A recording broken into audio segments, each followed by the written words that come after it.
Big Week was one of the greatest triumphs of Allied effort in World War II. Though it sounds like a vague topic to the uneducated ear, its importance still impacts today's viewers. If it were not for those brave aces in the sky, the outcome of the war could have been completely altered. It is February of 1944.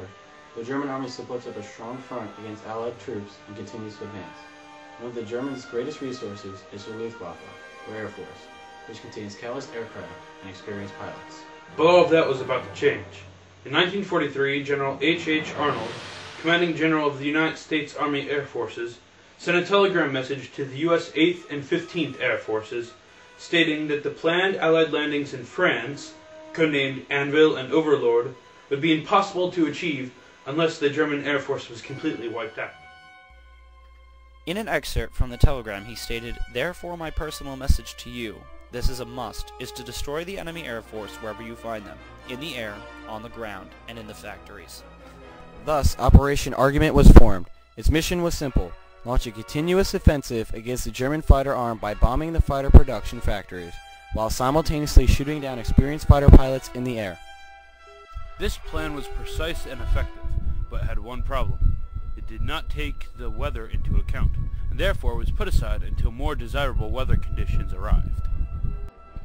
Those conditions finally came about on the evening of February 19, 1944, and the British Royal Air Force launched 823 four-engine bombers against the German city of Leipzig. Only 78 bombers were lost by the Royal Air Force.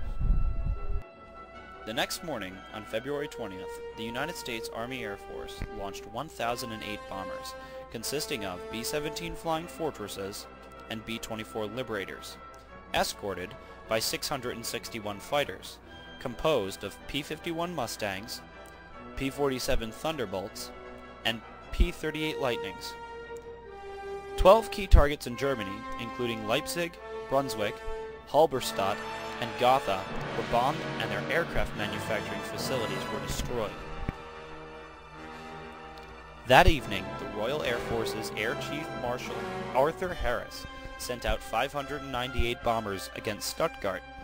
The next day, United States Army Air Force Major General James Doolittle's 8th Air Force flew 861 bombers to destroy a manufacturing plant in Brunswick and air bases at Wörl, Diepholz, Gütersloh, Achmer, Münster-Handorf, and Rhein.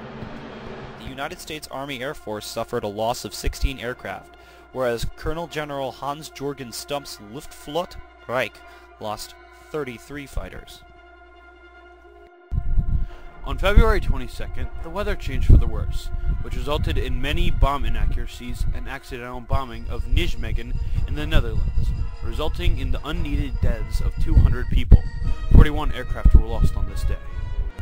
The next day, on the 23rd, Allied Airpower forces stopped bombing operations, and the pilots and crews rested up for the following day. Maintenance was also given to each individual aircraft to ready them for the next raid. Then on the 24th, the 15th Air Force set out 87 heavy bombers to destroy the Daimler-Benz aircraft engine factory at Steyr. German Major General Huth and his 7 Flieger division retaliated by shooting down 17 of the bombers. The 8th Air Force deployed 809 heavy bombers to hit the targets of Schweinfurt, Poznan, and Gotha. German retaliation was strong against the 8th Air Force as well, resulting in the loss of 48 bombers. That night, the Royal Air Force Bomber Command hit Schweinfurt with 733 four-engine bombers and only lost 33 aircraft. Finally, on February 25, 1944, the last American raid began. The United States 15th Air Force bombed the Messerschmitt aircraft factory in Regensburg.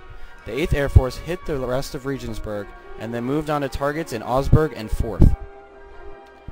Major General Huth, noticing that both American Air Forces had consolidated in Regensburg, sent his experienced pilots to hit the American Air Force. Of the 8th Air Force and its 738 bombers, 39 were shot down by Huth's air fleet, as well as 33 bombers in the 15th Air Force. Overall, losses were minuscule compared to the damage inflicted on the entire German Luftwaffe. Of the 3,300 bombers launched by both the 15th and 8th Air Forces over the course of the week, 226 bombers were shot down and 28 fighters were lost. However, Just on February 25th, the Germans had lost 290 fighters, and yet another 90 fighters were damaged beyond repair.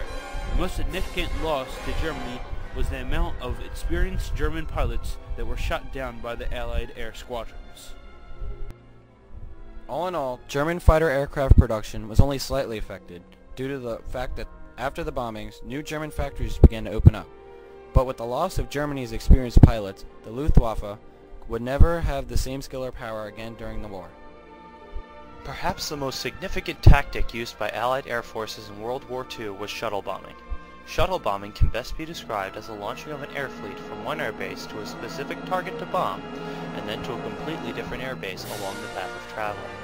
At that airbase, the given air fleet would replenish their ammo and fuel resources and take off for another shuttle raid. The 15th Air Force was a prime example of a shuttle raid fleet. Originally, the 15th Air Force was stationed in North Africa, as opposed to England, where the 8th Air Force was stationed. The 15th Air Force took off from their North African base, bombed Regensburg, and then landed in England with the 8th Air Force. This tactic of shuttle bombing was highly efficient and may have been the key to winning the conflict of Big Week. So how big was Big Week?